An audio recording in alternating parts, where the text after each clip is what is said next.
Ladies and gentlemen, welcome back to the analysis of YOLENO TV. I hope you're well from wherever you're watching this channel. Now, there's a message that Moses Kuria shared through his X handle a day after Kiambu leaders had gone to State House and presented a proposal of separating Kiambu County from the Mount Kenya.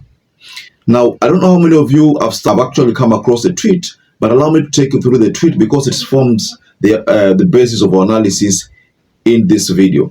So Moses Kuria says, during Jomo Kenyatta's rule, Kiambu suffered the ignominy of a cabal infamously referred to as Kiambu Mafia.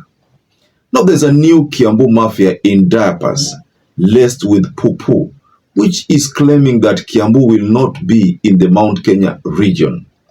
Let me state categorically that Kiambu will always be part of Mount Kenya and not an isolated Mount Kenya, but one that will be a proud part and parcel of our wonderful nation, Kenya. And for avoidance of doubt, that Mount Kenya will pit all their 6 million votes in one basket in 2027. They will do so unconditionally without demanding to be given the presidency, the running mate, nor prime cabinet secretary. It is now clear some of these positions have the same value as a recycled toilet paper. So let's relax and chew popcorn for another 92 weeks. I want to understand something here. All the 6 million will go to one basket. Now, I don't know that you still need me to take you through the history of Moses Kuria. I don't think so, but we all remember that Moses Kuria, the last job he worked as under William Ruto's government is that he was Ruto's political advisor. Kwa sababu gavana umegusa roho yangu, vile umeelezea hawa wananchi juu ya mpango wetu wa afya. Now, if you look at what is happening in the mountain right now, we all know that the 16 million cannot go to William Ruto. That is something that we are as sure as, as day and night.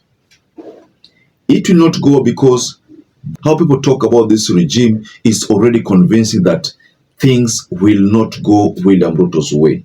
But why is someone who has served under William Ruto's government, being an advisor and a fierce critic of, the Gachagua, say that 6 million votes will go in one basket? Now, that is why I maintain that Kuria must have had a change of heart. Kuria's initial strategy could have been to sway all of those Mount Kenya votes against supporting RIGATHI so that they can support William Ruto. But because plan A was not working, most likely Kuria could have resorted to plan B. And plan B is very, very simple, ladies and gentlemen. Now go RIGATHI Gachagua's way. This tweet has explained very, very deep secrets which Kuria is slowly unleashing to the public. The prime cabinet secretary, the deputy president, those are like toilet papers. We know that Kindiki is still fighting to retain this position in 2027. But Kuria has already said that that is like toilet paper. Prime Cabinet Secretary being Mudavadi looks at the position he's holding as a very powerful position, but Kuria said that that is like a toilet paper. So this message is being sent to William Ruto directly, that these votes will not go your way, but they will go RIGATHI Gachagua's way. So you can as well say that Moses Kuria is slowly warming up to RIGATHI Gachagua's most likely presidency come, maybe post 2027. Now, before we explore this story, ladies and gentlemen, because I want us to look at this matter deeply, Kuria is telling us something here. But before you do that, please, ladies and gentlemen, ensure you like this video and don't forget to subscribe to this channel, because without you, this channel cannot grow. Because I've discovered that many of you good viewers, you always watch our videos, but you forget to like. Please do so, because that is the only way you appreciate the work we do on this channel. Now, without wasting much time, let us continue with this issue that Kuria is raising.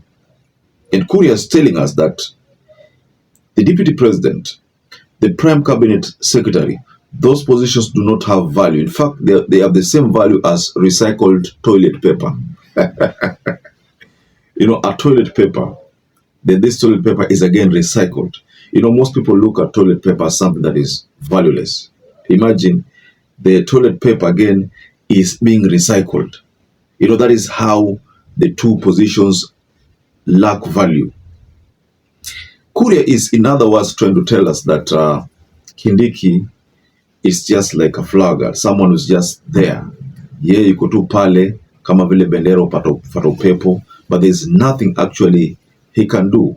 Kuria is again telling us that someone like Prime Cabinet Secretary is just like any other CS, toothless, can't do anything. In fact, according to Kuria, the message is very simple, that those are people who are just there to fill those positions, but the master is William Ruto. He's the one who calls the shots. Now I'm beginning to understand something here, that maybe Kuria could have left that position because despite the fact that he was an advisor, maybe his advisors were not being heeded.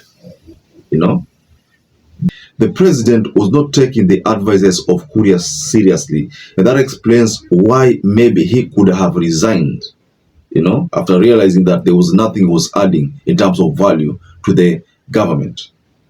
So Kuria's plan A failed. Kuria is on a plan B, a mission to again now support the faction of Rigathi Gachagua, because if you look at the statement, that is exactly what Kuria has exhibited. But again, there's something here that I'm beginning to understand. You know, there are two things.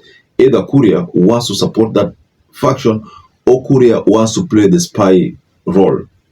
Because Kuria can be a spy also. It's not uncommon for such kind of arrangements whereby someone is deployed as a spy. I personally think Kuria is trying to be a spy within Rigathi Gachagua's faction. By him saying this kind of statement, Kuria is on a mission to gather facts from the faction of Rigathi Gachagua. That is why there's at one particular time, there was an allegation from someone from DCP that people be very careful with Kuria, because Kuria is on a mission. How could he just have resigned from a lucrative deal, lucrative position, and now pretend that he's supporting Rigathi Gachagua, whereas he's one of those people who crafted the impeachment of Rigathi Gachagua? Is Kuria's intention positive, or Kuria has a negative intention? Personally, I think Kuria has a negative intention. So just go below in the comment section and you can offer your reaction on this development, ladies and gentlemen. So until you catch up again, stay safe and stay blessed. Thank you once again for choosing YOLENO TV as your favorite political channel, because you are the real deal.